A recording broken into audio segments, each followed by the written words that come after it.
मार्ग में आगे बढ़ता है। अवरह सम्यक दृष्टि का क्या आचरण होता है? अवरह सम्यक दृष्टि किस तरह सम्यक चारित्र के मार्ग में आगे बढ़ता है, उसका स्वरूप यहाँ दर्शा रहे हैं। अवरह सम्यक दृष्टि ग्रस्त श्रावक होते हुए भी मोक्ष मार्ग का साधक कहलाता है। जगन कहे अविरत समदृष्टि तीनों शिवमग चारी। चाहे उत्तम अंतरात्मा हो, चाहे मध्यम अंतरात्मा हो और चाहे जघन्य अंतरात्मा हो, तीन प्रकार की अंतरात्मा कही गई है। उत्तम अंतरात्मा भावलिंगी निर्गम वीतरागी साधु कहे जाते हैं। मध्यम अंतरात्मा देशवृत्ति प्रतिमाधारी श्रावक कहलाता है। जघन्य अंतरात्मा अविरत सम्यक दृष्टि कहलाता है। पर ये तीनों शिवमगचारी, तीनों शिवमग माने मोक्ष मार्ग में आचरण करने वाले होते हैं। अपनी अपनी भूमिका के अनुसार तीनों मोक्ष मार्ग में आचरण करते हैं और आत्म पुरुषार्थ को जगाते रहते हैं, ज्ञान पुरुषार्थ को जगाते हैं और अपने सम्यक ज्ञान के बल पर मोक्ष मार्ग में आगे बढ़ते हैं। अर्थात सम्यक दृष्टि सम्यक ज्ञान के साथ, क्योंकि जहां सम्यक दर्शन होता है वहां नियम से सम्यक ज्ञान होता ही होता है। सम्यक दर्शन और सम्यक ज्ञान बिना बाधा के होते हैं। कैसे होते हैं? सम्यक दर्शन जैसे ही होगा वैसे नियम से सम्यक ज्ञान भी होगा। और जहां सम्यक दर्शन होता, जैसे दीपक को प्रज्वलित करने पर प्रकाश होगा ही होगा, ऐसे ही सम्यक दर्शन होने पर सम्यक ज्ञान होगा। दोनों घटना एक साथ घटती क्या नहीं घटती? बताओ। दीपक को प्रज्वलित करना और क्या होना? प्रकाश होना। आ रहा है अंतराल पड़ता नहीं, आ रहा भगवान आत्मा। ऐसे ही यहाँ जहाँ सम्यक दर्शन होता है वहां सम्यक ज्ञान भी होता है। और वो अवरह सम्यक दृष्टि श्रावक उस सम्यक दर्शन और सम्यक ज्ञान के बल पर सम्यक चारित्र के मार्ग में आगे बढ़ता है। सम्यक दर्शन और सम्यक ज्ञान के साथ ही जीव सम्यक चारित्र के मार्ग में आगे बढ़ेगा। बिना सम्यक दर्शन और बिना सम्यक ज्ञान के जीव कभी सम्यक चारित्र के मार्ग में आगे बढ़ सकता नहीं है। और सम्यक चारित्र के मार्ग में क्यों आगे बढ़ता है? सम्यक दर्शन और सम्यक ज्ञान तो पा लिया ना, अब क्या जरूरत है सम्यक चारित्र की? बोलो, क्या जरूरत है? ऐसा नहीं है। आ रहा है सम्यक दर्शन और सम्यक ज्ञान होने के बाद सम्यक चारित्र के लिए इसलिए आवश्यकता है कि वो शीघ्र अति शीघ्र उस परम आनंद को लूटना चाहता है, जिसका एक समय के लिए सम्यक दर्शन होने पर एक समय के लिए जिस आनंद का अनुभव किया है, उस आत्मा के आनंद को, उस परमानंद को क्या करने के लिए, हमेशा के लिए क्या करना चाहता है? लूटना चाहता है। सदा सदा के लिए उस आनंद परमानंद में लीन होना चाहता है। उसके लिए वह सम्यक चारित्र के मार्ग में क्या होता है? शीघ्र आगे बढ़ने के लिए तैयार रहता है, क्योंकि सम्यक चारित्र के बिना आत्म स्वरूप के आनंद की रमणता नहीं हो सकती। एक समय का आनंद का अनुभव तो हो सकता है, पर आत्म स्वरूप के आनंद की रमणता नहीं होती। रमणता तभी होगी जब क्या होगा? सम्यक चारित्र। जब आप पाप विषय कसायों से छूटोगे, पाप परिग्रह का त्याग करोगे, संयम व्रत आदि को धारण करोगे, हमारा यथार्थ रूप से सम्यक दर्शन और सम्यक ज्ञान के साथ जब संयम को धारण करके जीव अपने स्वरूप में आचरण करेगा, तब उस परम आनंद को लूट पाएगा। इसलिए वो सम्यक चारित्र के मार्ग में आगे बढ़ता है। बाहर में पाप विषय कसाय का त्याग करता है और अंदर में मिथ्यात, सम्यक मिथ्यात और सम्यक प्रकृति मिथ्यात का तो त्याग हो ही गया। जहाँ सम्यक दर्शन हुआ उपसम छह क्षयोपसम हो ही गया, पर चार अनंतानुबंधी कसाय भी चली गई सम्यक दर्शन होने पर साथ में वो पड़ी है ना अभी, कौन सी? अप्रत्यख्यान और प्रत्यख्यान। इन कसायों का भी वह क्या करता जाता है? अंदर में इन कसाय भावों का भी त्याग करता है और बाहर में पाप विषय कसाय का भी त्याग करता है। व्रत नियम संयम का आचरण करते हुए सारे पाप परिग्रह से निर्लिप्त होता हुआ, निर्विकल्प होता हुआ अपने स्वरूप में आचरण करता है। क्योंकि जरा सा भी परिग्रह, जरा सा भी क्या, अंतरंग बहिरंग कोई भी परिग्रह आपको आत्मा के आनंद को लूटने नहीं दे। एक आध समय का अनुभव तो हो सकता है परिग्रह वाली की दशा में, परंतु आत्मा के आनंद को लूटने के लिए अंतरंग और बहिरंग समस्त प्रकार के परिग्रह का क्या करना पड़ेगा? त्याग करना पड़ेगा। क्योंकि फांस तनक सी तन में साले, चाहे लंगोटी के दुख भाले। आ रहा है जरा सी फांस भी तन में क्या हो जाती? चुभ जाती है, तो वो आनंद से नहीं जीने देती। कैसे नहीं जीने देती? आनंद से नहीं जीने देगी। आ रहा दांत में ही बी का, जामफल का बीजा क्या हो जाए, फंस जाए, या इलायची का ही बीजा फंस जाए, आ रहा है, या सौंफ का ही वो दाना क्या हो जाए, फंस जाए। जब तक वो क्या ना हो जाए तब तक चैन नहीं पड़ती। कितने ही स्वादिष्ट व्यंजन मुख में पर लगता कि कब जल्दी से क्या हो जाए, उसका आनंद नहीं लेने देगी। ऐसे ही भगवान आत्मा जरा सी भी पाप परिग्रह की रुचि, पाप परिग्रह का संयोग जीव को आत्मा के आनंद को लूटने नहीं देगा, आत्म ध्यान में मग्न होने नहीं देगा। इसलिए भगवान आत्मा पाप परिग्रह का त्याग परम आवश्यक है। यदि वास्तव में आत्मा के आनंद को लूटना चाहते हो तो इसलिए मैं सम्यक वो अवरे सम्यक दृष्टि भी चाह रहा है कि जल्दी से मैं साधु पद को धारण करूं, वीतरागी हो जाऊं, जल्दी जल्दी मैं अपने आत्म स्वरूप में आचरण करने लगूं, अपने आत्मा के आनंद परमानंद में तन्मय हो जाऊं, लीन हो जाऊं, समा जाऊं, एकाकार हो जाऊं। ऐसी इसकी भावना है। इस लक्ष्य से भाई श्रावक की भूमिका में 7 व्यसनों के त्याग पूर्वक 18 क्रियाओं का पालन करना, क्योंकि 7 व्यसनों के त्याग पूर्वक 18 क्रियाओं का पालन वास्तव में उस जीव को आगे संयम के मार्ग में बढ़ाएगा। और संयम के मार्ग में आगे बढ़ना है तो आपको 7 व्यसनों के त्याग पूर्वक निरति 4-18 क्रियाओं का क्या करना पड़ेगा, पालन करना पड़ेगा। तब आप संयम के मार्ग में क्या होगे, आगे बढ़ोगे। और नहीं तो कहीं ना कहीं अटक जाओगे, भटक जाओ नियम से, काय से, नियम से। इसलिए गुरु महाराज ने अपन को इन 18 क्रियाओं के माध्यम से संयम के मार्ग में आगे बढ़ने के लिए पहले ही मजबूत कर दिया, मजबूत बना दिया है। आ रहा भगवान आत्मा तो कौन कौन सी 18 क्रिया जिसका अपन को पालन है ना, निकल गया स्वरूप। 5 दंभर फल और 3 मकार, इनके त्याग के अंतर्गत, मांस के त्याग के अंतर्गत अष्टमूल गुणों का वो जमीकंद का क्या आया है, त्याग आया है। मांस के त्याग के अंतर्गत क्या आया, जमीकंद का त्याग आया है। बिना छने पानी का भी क्या आया, त्याग आया। भगवान आत्मा 2 दल आदि का आचार अजी सब आया नहीं आया, भगवान अवक्ष का त्याग आया ना, अपन ने पढ़ा था ना।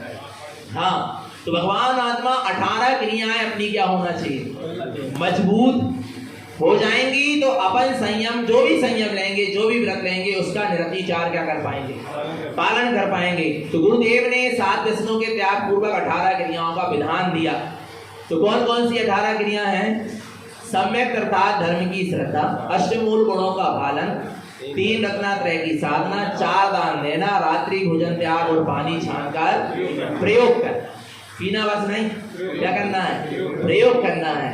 तो अब यहाँ पर सम्यक अर्थात धर्म की श्रद्धा को अपन ने बहुत अच्छे तरीके से क्या कह दी, समझ लिया है। श्रद्धा में ले लो, समझ में ले लो, आचरण में आ जाएगा। पहले श्रद्धा में लो, काय में लो, समझ माने अपने ज्ञान में बिठा लो कि ये स्वरूप है सम्यक अर्थात सच्चे धर्म की सच्ची श्रद्धा। आ रहा है अष्टमूल गुण का पालन का स्वरूप यह है। इसको पहले अपनी श्रद्धा में लो और अच्छी तरह से समझ में लो, फिर इसका पालन सहज हो जाएगा। इसका आचरण, जहाँ श्रद्धा और समझ पक्की हो जाती है वहां आचरण भी अपने आप पक्का होता चला जाता है। आगे 3 रत्नात्रय की साधना, 3 रत्नात्रय की साधना विचार करो। भगवान आत्मा रत्नात्रय का पालन साधु करते हैं, पर रत्नात्रय की साधना श्रावक की भूमिका से ही क्या हो गई, प्रारंभ हो गई। क्यों बीच में डाल दिया, 18 क्रियाओं के बीच में क्यों रत्नात्रय को डाल दिया? क्योंकि रत्नात्रय की साधना ही तो मोक्ष मार्ग है ना, सम्यक दर्शन ज्ञान चारित्राणी मोक्ष मार्ग। इसलिए बीच में किसको डाला, रत्नात्रय की साधना। कहीं तुम अपने रत्नात्रय के मार्ग से विचलित मत होना, कहीं इन क्रियाओं में ही अटक मत जाना। इसलिए रत्नात्रय की साधना भी एक क्रिया डाल दी।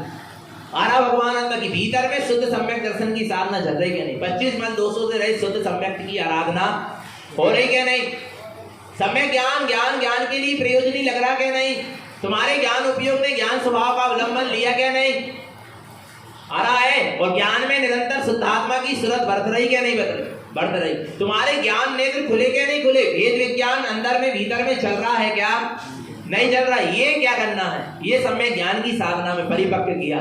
सम्यक चारित्र, सम्यकता चरण और संयमाचरण के मार्ग में गुरुदेव ने आगे बढ़ाया।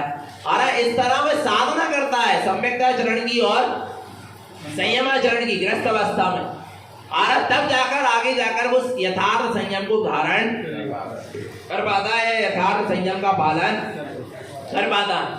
आगे 4 दान, 3 पात्र को, अर्थात सम्यक संयमी जीव को बड़े भक्ति भाव श्रद्धा पूर्वक दान देना, पर मिथ्या दृष्टि असंयमियों को दान, कुपात्र पात्र को दान देने की आवश्यकता नहीं है, और ना ही इनके विनय करने की आवश्यकता है, ना भक्ति, ना अर्चना, ना आराधना, ना अनुमोदना, ना प्रशंसा, ना स्वागत, ना आदर, ना सत्कार, ये कुछ करने की आवश्यकता नहीं है कुपात्र और अपात्र की। आरा भगवान आत्मा पात्र जीवों का ही क्या करें, अपन सत्कार करें। ना मिले पात्र जीव तो एक बार भीतर की बात थी, क्या थी कि अपना शुद्ध स्वभाव क्या है, पात्र है, और अपना शुद्ध उपयोग क्या है, दाता है। वो उपयोग रूपी दाता अपने शुद्ध उपयोग का दान अपने शुद्ध स्वरूप रूपी पात्र को देता रहे, ये भावना है। और मिथ्यास से क्या करो, मिथ्यास से बचो, मिथ्याति से बचो, मिथ्यात के संग से बचो।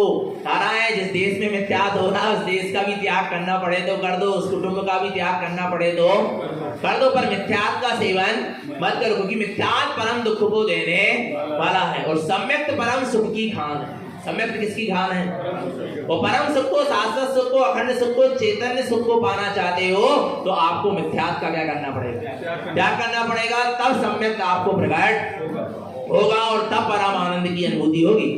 आगे कह रहे हैं रात्रि भोजन त्याग किस किस का है, किस किस का है, अब हाथ खड़ा करो, विचार करो, विचार करो। अच्छा कल तो हाथ खड़े हो गए थे और आज हाथ खड़े नहीं हो रहे, क्या बात है भगवान? क्योंकि देखो इसलिए हाथ खड़ा नहीं हो रहा क्योंकि हमको रात्रि भोजन त्याग का विधि विधान यथार्थ रूप से समझ में आ गया। इसलिए पहले कह रहे हैं पहले समझ करो और उसकी सच्ची श्रद्धा करो, उसके बाद उसको। आपको एक चीज बताएं, बहुत अच्छी चीज बता रहे हैं। एक भैया से हमने कहा तुम नियम ले लो, क्या ले लो, जिनवाणी के सामने तुम क्या करो, नियम ले लो। हमने एक भैया से कहा, वो भैया कहता हम नियम नहीं लेंगे। मैंने कहा क्यों नहीं? बोले हमसे पल नहीं पाएगा। हमने उसको गले से लगा लिया कि तुझे जिनवाणी के प्रति श्रद्धा है, तुझे नियम के प्रति श्रद्धा है। आ रहा है कि मैं जिनवाणी के सामने नियम लूंगा तो मुझे यथार्थ रूप से क्या करना पड़ेगा, पालना पड़ेगा। संयम लो तो यथार्थता से पालो। उसको इतनी समझ थी, उसको संयम के प्रति क्या थी, श्रद्धा थी। नहीं आ रहा भगवान जिनवाणी के सामने नियम ले रहे हैं तो हमें उसको तोड़ना नहीं है। उसको जिनवाणी के प्रति क्या थी, श्रद्धा थी। ध्यान रखना, नहीं आ रहा समझ में? वो पता चला हमारे कहने पे नियम ले लेता और तोड़ता तो दोष लगता है, पर उसको जिनवाणी के प्रति श्रद्धा है, उसको नियम के प्रति सच्ची समझ है, संयम के प्रति सच्ची समझ है, और उसको अपने आप का अनुभव है, अपने आप का ज्ञान है कि मैं इसका पालन कर पाऊंगा क्या नहीं कर पाऊंगा, मेरी कितनी साधना है और कितनी नहीं है। ये भी उसकी एक श्रद्धा है, एक सच्ची श्रद्धा है, एक सच्ची समझ है। नहीं आ रहा भगवान आत्मा समझ में? आ रहा नहीं आ रहा? तो मैंने कहा भावना तो भा लो। हाँ भैया भावना भा सकते, आया नहीं आया? और जो कहते कि हम भावना भी नहीं भा सकते तो फिर भी कच्चू नहीं है, उन्हें तो कायर बन के जीना। आ रहा नहीं आ रहा भगवान आत्मा समझना, चैतन्य आत्मा। तो क्या करना है, रात्रि भोजन का त्याग, ये 18 क्रिया की 17वीं क्रिया है और 18वीं क्रिया है पानी छानकर प्रयोग करना। तो रात्रि भोजन का त्याग भी अपन ने बहुत अच्छे से समझा था। देखो गुरु महाराज का कहना बहुत अद्भुत है। 4 प्रकार के आहार का क्या होना चाहिए रात्रि में त्याग। रात्रि में त्याग माने सूर्य अस्त के 48 मिनट पहले ही भोजन अन्न जल ग्रहण कर लो, फिर इसके बाद सारे 4 प्रकार के आहार का क्या हो जाना चाहिए। कब तक के लिए जाना चाहिए? जब तक सूर्योदय होकर 48 मिनट ना हो जाए तब तक के लिए क्या हो जाना चाहिए, त्याग हो जाना चाहिए। 4 प्रकार के आहार का, बासे भोजन का भी त्याग होना चाहिए, लिखा था ना उसमें। और मन वचन काय कृतकारित अनुमोदना से रात्रि भोजन का तुम क्या कर दो, त्याग कर दो। और अपने फिर जो रात्रि में समय मिला है उसको काय में लगाओ, 5 इंद्रिय के विषयों में नहीं आ रहा, उसको धर्म ध्यान में लगा, उसको स्वाध्याय चिंतन मनन सामायिक में लगा, शुद्ध तत्व की साधना में लगा। किसी ने रात्रि भोजन का त्याग कर दिया और सच्चे देव गुरु शास्त्र का श्रद्धान नहीं है तो उसका रात्रि भोजन का त्याग सम्यक पालन नहीं होगा। आ रहा है इसी सच्चे देव गुरु शास्त्र के श्रद्धान के साथ रात्रि भोजन का क्या होना चाहिए, त्याग होना चाहिए। बहुत सारी बात गुरुदेव ने इसमें अपन ने कल समझी थी। आया भगवान आत्मा। गुरु महाराज का कहना और कितना सुंदर है, शुद्ध धर्म प्रकाश है, अर्थात शुद्ध, जैसे कि हम रात्रि के अंधेरे में कोई कार्य नहीं करना चाहिए, क्योंकि बहुत सी जीव राशि क्या हो जाती है, उत्पन्न हो जाती है और कार्य भी यथार्थ होता नहीं। आया भगवान आत्मा। इसलिए जैसे रात्रि के अंधकार में कोई कार्य नहीं करना चाहिए, ऐसे ही अज्ञान और मिथ्यात्व के अंधकार में कोई कार्य, पहले सम्यक ज्ञान का प्रकाश करो फिर उसके बाद कोई कार्य करो। इस तरह से गुरु महाराज ने निश्चय व्यवहार से रात्रि भोजन के त्याग की क्या करी है, बात करी है। आया भगवान आत्मा। आगे देखो 304 नंबर की गाथा में पानी छानकर प्रयोग करना। 18 क्रिया पूरी हो रही हैं समझा के। आ रहा है पाल के कब होंगी? अच्छा भावना तो क्या कर लो, भालो भगवान। देखो यार देखो कि अच्छा कल हाथ उठे थे तो झूठ था क्या सत्य था? बताओ। कल हाथ जैसे हमने बोला रात्रि भोजन का त्याग किस किस का, तो सबने क्या करे? तो उनने झूठ बोला क्या सही बोला? विचार करो, झूठ भी नहीं बोला और सही भी नहीं बोला। पता नहीं था ना कि क्या विधि विधान है। आ रहा नहीं आ रहा? पता नहीं था, इसलिए ना झूठ बोला ना क्योंकि सही इसलिए नहीं बोला कि पालन नहीं कर रहा है, और झूठ इसलिए नहीं बोला क्योंकि आपको यथार्थ स्वरूप पता नहीं। आ रहा नहीं आ रहा? पर भावना थी। आ रहा भगवान आत्मा। पर यथार्थ स्वरूप आपन को क्या हो गया मालूम हो। तो आपका हाथ नहीं उठ रहा माने आपको सत्य व्रत के प्रति श्रद्धा है कि हमको झूठ नहीं बोलना। आपको सत्य व्रत के प्रति क्या है? श्रद्धा है कि हमको झूठ नहीं। आ रहा समझ में? नहीं आ रहा? ज्ञानी की दृष्टि बड़ी अद्भुत होती है। आ रहा नहीं? यदि आप हाथ भी नहीं उठा रहे तो हमको बड़ी प्रसन्नता है कि आपको सत्य व्रत के प्रति क्या है? श्रद्धा है कि हमें झूठ नहीं बोल। नहीं है रात्रि भोजन त्याग नहीं है भाई, उसमें कोई बात नहीं है। आ रहा नहीं आ रहा भगवान आत्मा समझ में? आपको सत्य व्रत के प्रति क्या है? श्रद्धा। कितनी अच्छी बात है। अच्छा विचार करो, सकारात्मक सोचो, नकारात्मक बिल्कुल मत सोचो। आया नहीं है भगवान आत्मा। बड़े आनंद में रहोगे। काय में रहोगे? बड़े आनंद में रहोगे। वास्तव में भगवान जैसे अपन किसी को कुछ कह रहे हैं कि भैया तुम एक काम कर लो, वो नहीं कर रहा, वो कह रहा है कि हमसे नहीं होगा, माने वो सत्य तो कह रहा है ना। कितनी अच्छी बात। प्रसन्न हो उसके लिए दुखी मत हो। आ रहा नहीं आ रहा? अच्छा सोचो। आ रहा है? सच्चा सोचो और अच्छा सोचो। सकारात्मक सोचो, नकारात्मक सोच अपने अंदर से निकाल लेना चाहिए। आ रहा है भगवान आत्मा। अब देखो पानी छानकर प्रयोग करना, उसकी विधि समझेंगे अपन। क्या कहलाता है पानी छानना, और पानी क्यों छाना जाता है, जल क्यों छाना जाता है, छना जल क्यों पिया जाता है। पानी गालंतिम जेनापि अहिंसा चित्त संकय बिलचितम शुद्ध भावेने आसु जल निरोधनम। क्या कहते हैं? पानी गालंतिम जेनापि माने पानी छानकर उपयोग करना। क्यों उपयोग करना? अहिंसा चित्त संकय, जिसके चित्त में अहिंसा धर्म का संकल्प है कि मैं अहिंसा धर्म का पालन करूंगा, उसे पानी छानकर प्रयोग करना चाहिए। क्यों करना चाहिए? क्योंकि अहिंसा धर्म का आपने अंदर में क्या किया है? संकल्प किया है। यदि आप बिना छना पानी पियोगे तो असंख्यात जीवों की क्या होगी? हिंसा होगी। और बिना छने पानी में त्रस्त जीव भी होते जो अपन को दिखाई 2 इंद्री से लेकर 5 इंद्री तक के जीव भी हो सकते हैं। आ रहा है? सिर्फ 1 इंद्री जीव बस नहीं। और एक देखो पानी स्वयं एक जल काय है। पानी स्वयं क्या है? जल कायिक। जल काय अलग है और जल कायिक अलग है। आपको समझ आता कि नहीं समझ में? जल कायिक और जल काय में अंतर पता है आपको? पृथ्वी कायिक और पृथ्वी काय में अंतर पता है? नहीं आया समझ? क्या जल कायिक पृथ्वी काय?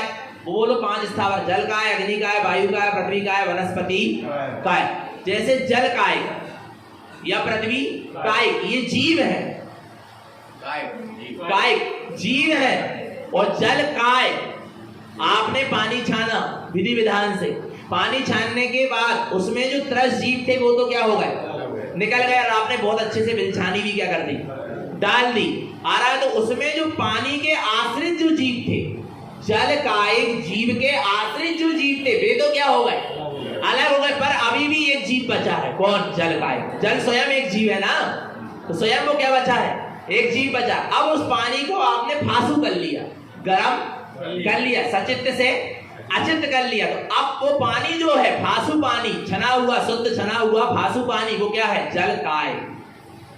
अब जल की काया बस बची है, उसका जीव उसमें नहीं। आ रहा समझ में? पृथ्वी काय, वो पृथ्वी काय, जैसे जो पहाड़ है, जो बड़ी बड़ी चट्टाने हैं, ये क्या है?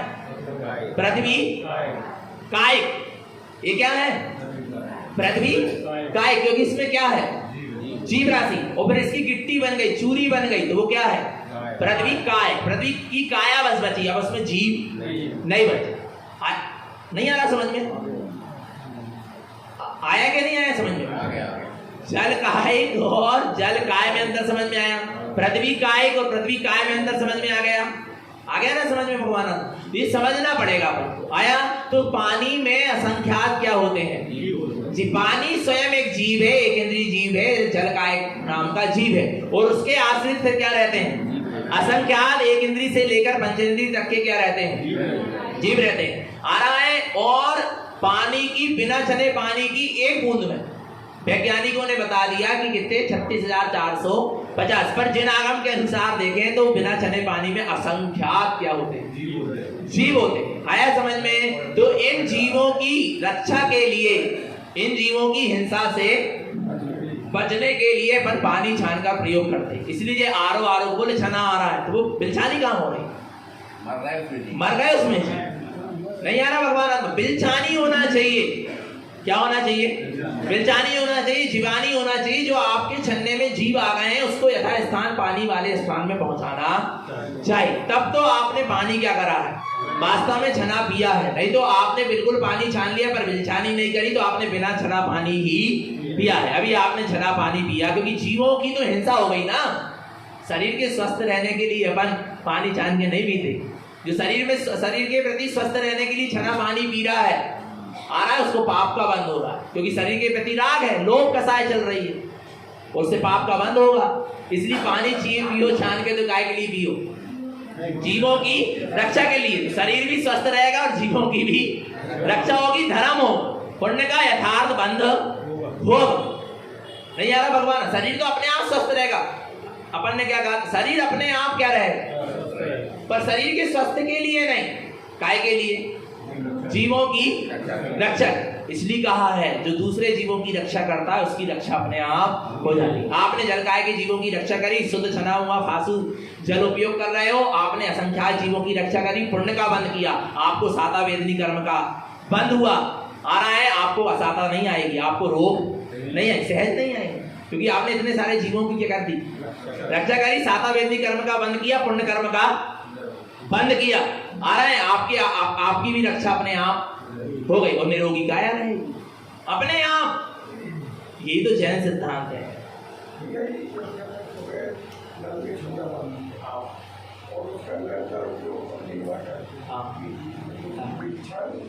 बहुत देखो, ईमानदारी से बताएं तो छन्ना भी आपको पानी छानकर जितना लग रहा है, जितना उपयोग में आ रहा है, उतना छानो। फिर वो छन्ने को निकालकर यथार्थ बिलछानी तुरंत कर दो, और वो छन्ना भी आपका 48 मिनट के भीतर में क्या हो जाना है? सूख जाना। नहीं तो उसमें पुनः जीव राशि क्या हो जाएगी? अब दिन भर पानी, दिन भर छन्ना बंधा है, दिन भर पानी उसमें बना हुआ है, उसमें अनंत जीव राशि क्या हो रही उत्पन्न, और फिर वो क्या हो गया? सूख गया, पूरे जीव उसी में क्या हो गया? सूख गए। आया नहीं है? ये सब चीज का हमको विवेक होना चाहिए। आ रहा है? देखो आगे क्या कह रहे हैं। इसलिए क्या कह रहे हैं? बिलचितम शुद्ध भावेने। इसलिए शुद्ध भावों से पानी छानने के बाद क्या करो? बिलछानी। कैसे शुद्ध भाव से बिलछानी करो? अहो, जैसा मैं सिद्ध स्वरूपी भगवान आत्मा हूँ, ऐसे ये जल काय के जीव भी क्या है? सिद्ध स्वरूपी। इसमें जितने भी जीव थे सिद्ध स्वरूपी भगवान आत्मा है। कहीं ये सिद्ध स्वरूपी भगवान आत्मा की विराधना न हो जाए, बिलछानी की एक बूंद भी जमीन में न गिर जाए। आरा भगवान आत्मा इतनी क्या रखो सावधानी, और ऐसी भावना तो रखो, ऐसी भावना तो लाओ अपने। जब शुद्ध भाव है, मम्मी पानी छनाती थी, दादा दादी पानी छनाते थे, हमने जैन धर्म में जन्म लिया इसलिए पानी छना रहे हैं, ये परंपरा को निभाओगे तो आपको थोड़ा बहुत पुण्य बन सकता है, वो भी यथार्थ रूप से बिलछानी डालोगे तो। परंतु ये भाव से करो ना। कौन से भाव से?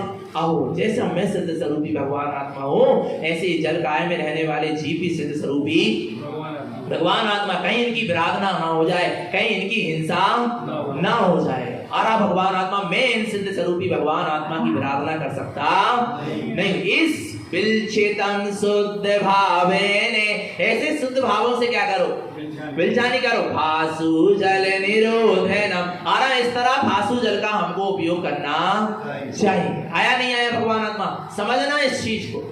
पर जीव अभी समझ, पानी छानते छानते भी आपने अपनी दृष्टि अपने शुद्धात्मा पे कर ली क्या नहीं कर ली? किस पर?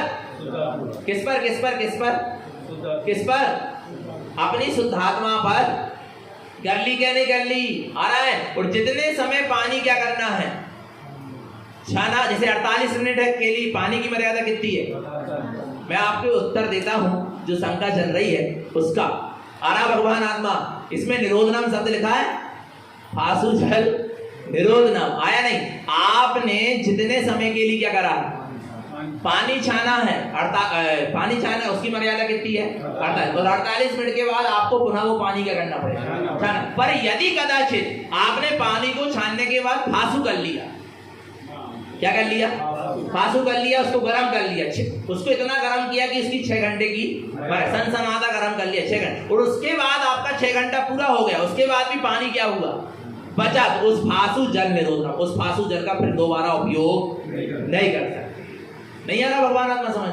आपने 12 घंटे लायक पानी गर्म किया, अच्छा तेज पानी गर्म कर लिया छानने के बाद विधि पूर्वक, ठीक है। अब 12 घंटे के बाद भी वो पानी क्या हो गया, बच गया, तो अब उसका आप 12 घंटे बाद उपयोग नहीं कर सकते।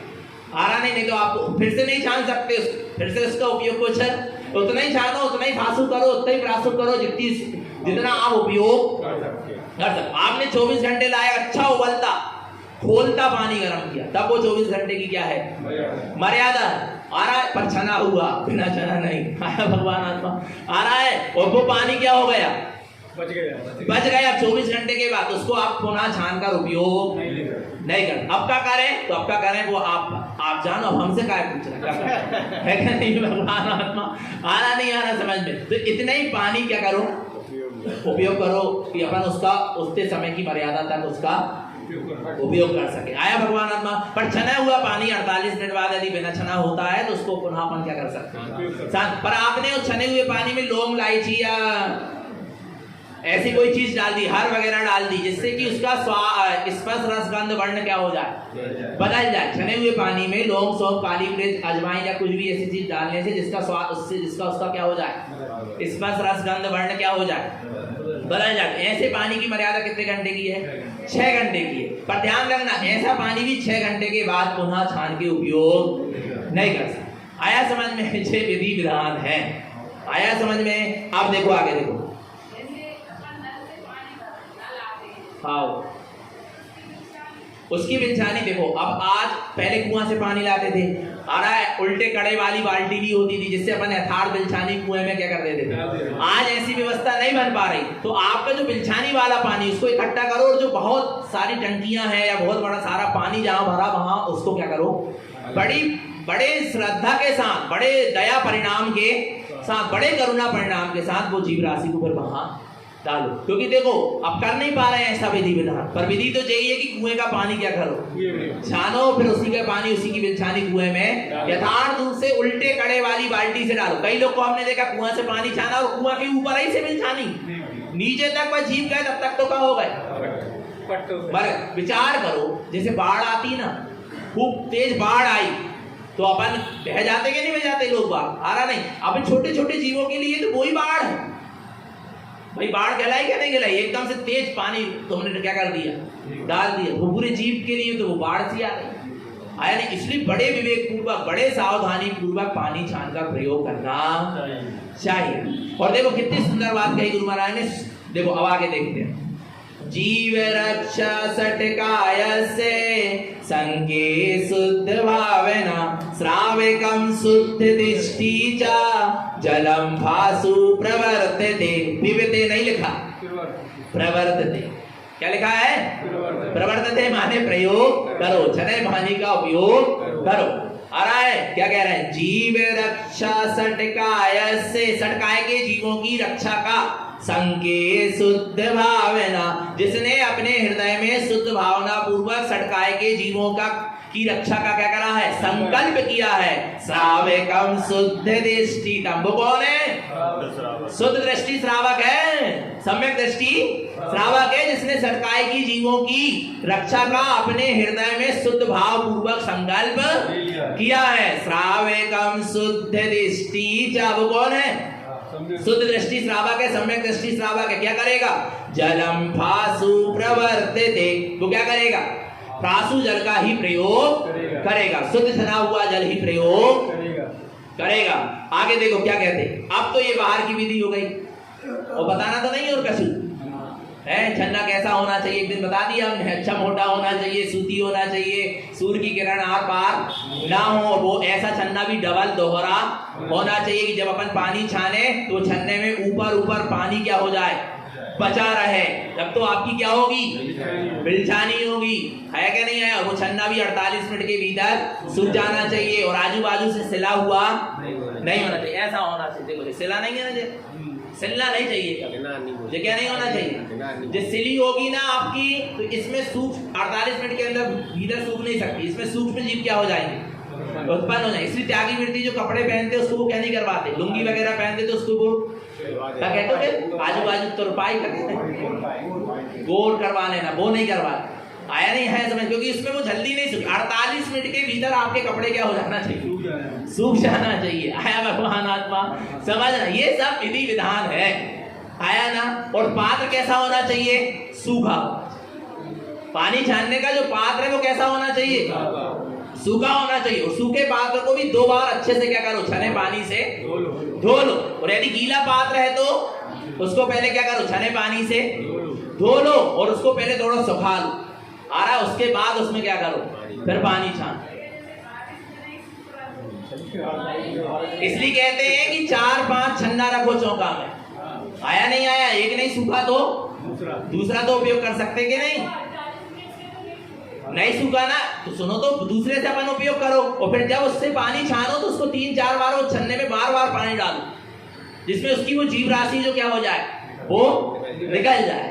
आया भगवान आत्मा, अपना अपना विवेक भी थोड़ा थोड़ा लगाओ, आया नहीं आया भगवान आत्मा, समझना। और सुनो भगवान एक चीज और बता रहे, बहुत अच्छी बात बता रहे, बर्तन जो आपके पिंजरे में, आपने बर्तन धुले, अब देखो ये सब चीजें बताने पड़ रही है, सुनो सुनो सुनो, हम बता रहे भगवान आत्मा, देखो सुनो सुनो, देखो हम बताएं, ये सब चीजें हमने बचपन में घर में सीखी है अपनी मम्मी बड़ी मम्मी से, इसलिए आप लोग को बता रहे हैं। बर्तन अपने क्या हो गए, धुल गए, उसमें अच्छे बढ़िया 1 गुंडी पानी और अच्छा छना वाला क्या कर लो, क्योंकि बरौनियों को कोई भरोसा नहीं है। दूसरी बात आ रहा है, जितने भी बर्तन आपके पिंजरे में रखे हैं, अब आपको सब्जी के लिए चम्मच निकालना, और चम्मच को भी आप छने पानी से क्या करो, क्या रात क्या पता गंजी भी निकाल रहा है, कोई भी चीज निकाल रहा है सूखी है, पर फिर भी इसको छने पानी से क्या करो, कोई छोटी सी चम्मच भी ले रहे हो निकाल रहा है तो उसको छने पानी से क्या करो, दोनों। क्यों, क्या पता रात भर में मकड़ी उसके अंदर से निकल के चली गई, छिपकली निकल के चली गई, कोई जीव राशि निकल के चली गई, आया नहीं है, उसको भी क्या करो, क्योंकि हमने देखा ना कि सूखे बर्तन को फटाक से उपयोग कर लेता है, उसको धोता, इसलिए आप लोग को ये चीज क्या कर रहे हैं, ये छोटी छोटी सी चीजें हैं पर बहुत मायने रखने वाली। आया भगवान आत्मा, तो देखो अब यहाँ गुरु महाराज कह रहे हैं, जैसे पानी छानकर पी रहे हो, जैन हो, ऐसे ही अपने भावों को छानो, अंदर में भीतर में भेद विज्ञान का छन्ना लगाओ, और शुद्ध शुद्ध भावों को ग्रहण करो, और अशुद्ध भावों की बिलछानी अलग कर दो। आ रहा नहीं आ रहा भगवान आत्मा, क्या करो तुम, आ रहा इस तरह भेद विज्ञान का छन्ना लगाकर भीतर में भी पानी छानकर पियो, अर्थात शुद्ध भावों का पान करो, अशुद्ध भावों को छोड़ दे चले, भेद विज्ञान का छन्ना लगाओ। आया भगवान आत्मा, देखो क्या कहते गुरु महाराज, जलम शुद्धम मनः शुद्धम च अहिंसा दया निरूपणम शुद्ध दृष्टि प्रमाणम च अविरतम श्रावके उच्यते। बहन जी क्या कह रहे हैं, आ रहा है कौन सम्यक दृष्टि है, उसका क्या प्रमाण है, कौन पात्र है और कौन अपात्र, देखो ये प्रमाण है। आ रहा भगवान आत्मा, देखो जलम शुद्धम मनः शुद्धम च जैसे जल की शुद्धता रख रहे हैं ऐसे मन की भी क्या रखो, शुद्धता रखो। आरा भगवान आत्मा मन में भी शुद्ध शुद्ध विचार चले, शुद्ध शुद्ध चिंतवन चले, अशुद्ध अशुद्ध चिंतवन न चले, अशुद्ध भाव न चले। तो कब नहीं चलेगा मन में अशुद्ध भाव अशुद्ध? जब भेद विज्ञान का भीतर में छन्ना लग जाएगा। अहिंसा दया निरूपण, तब वास्तव में तुमने अहिंसा और दया का पालन किया, अपनी आत्मा की भी विभाव भावों से रक्षा करी, भेद विज्ञान का छन्ना लगा के, और बाहर में भी छन्ना लगा के पानी छाना, तो उससे आपने क्या करी, जीवों की भी रक्षा करी। निश्चय अहिंसा और व्यवहार अहिंसा का तुमने क्या किया, यथार्थ पालन किया। और इस तरह जो 18 क्रियाओं का क्या करता है, पालन करता है। शुद्ध दृष्टि प्रमाणम च, भय सम्यक दृष्टि का क्या है, प्रमाण पत्र है। जो इन 18 क्रियाओं का पालन करता है, शुद्ध दृष्टि प्रमाणम च, भय कौन है, शुद्ध दृष्टि है। ये 18 क्रिया उसका क्या है, प्रमाण है। अविरतम श्रावक उच्यते, उसको अवरति श्रावक कहा जाता है। अविरत सम्यक दृष्टि श्रावक कल। अब पहचान करो कि अपन अविरत सम्यक दृष्टि श्रावक भी है का नहीं, और जिसको अपन सम्यक दृष्टि मान रहे हैं वे भी सम्यक दृष्टि है का नहीं। ये शुद्ध दृष्टि देखो, मेरे गुरुदेव ने माने आचार्य भगवान करण देव ने जो प्रमाण दिया है हम उसके अनुसार पहचान करेंगे, अपने गुरु के आज्ञा के अनुसार चलेंगे। आ रहा नहीं आ रहा? तो शुद्ध दृष्टि प्रमाणम च अविरतम श्रावक उचित। इस तरह ये शुद्ध दृष्टि का क्या हो गया, प्रमाण हो गया कि जो 18 क्रियाओं का निरतिचार पालन कर रहा है, जैसा गुरुदेव ने जिन्हें परमात्मा ने कहा है, अविरत सम्यक दृष्टि श्रावक है। पक्का है क्या नहीं है? गुरु महाराज के वचनों में तो क्या होना चाहिए, विश्वास होना चाहिए, श्रद्धा होना चाहिए। जय अविरत सम्यक दृष्टि की 18 क्रिया आज क्या हो गई, समझ के पूरी हो गई, और श्रद्धा में लेकर भी पूरी हो गई। अब इसका क्या करो, अपन धीरे धीरे अभ्यास और प्रयास करो इसको पालन करने का, अपने आचरण और चर्या में लाने का। आया भगवान आत्मा। अब आगे चलेगी अविरत सम्यक दृष्टि श्रावक के 6 आवश्यकता। गृहस्थ श्रावक को भी 6 आवश्यक करना चाहिए। देव पूजा, गुरु उपासना, शास्त्र स्वाध्याय, संयम, तप और दान। तो ये 6 आवश्यक भी पालना परम आवश्यक है। आ रहा है श्रावक के लिए। तो श्रावक कैसे देव पूजा करता है, कैसे गुरु उपासना, कैसे शास्त्र स्वाध्याय, कैसे संयम, कैसे तप और कैसे दान करता है, इसका स्वरूप भी यहाँ पर अभी यथार्थ रूप से अपन समझने का प्रयास करेंगे। गुरु महाराज अपन को समझाएंगे। तो निरंतर निःशुद्ध आत्मा की सूरत बनी रहे, अपना सबका जीवन सम्यक और संयम में बना रहे। बोले आचार्य प्रवर श्रीमद चिंतारण महाराज की, शुद्धात्म देव की।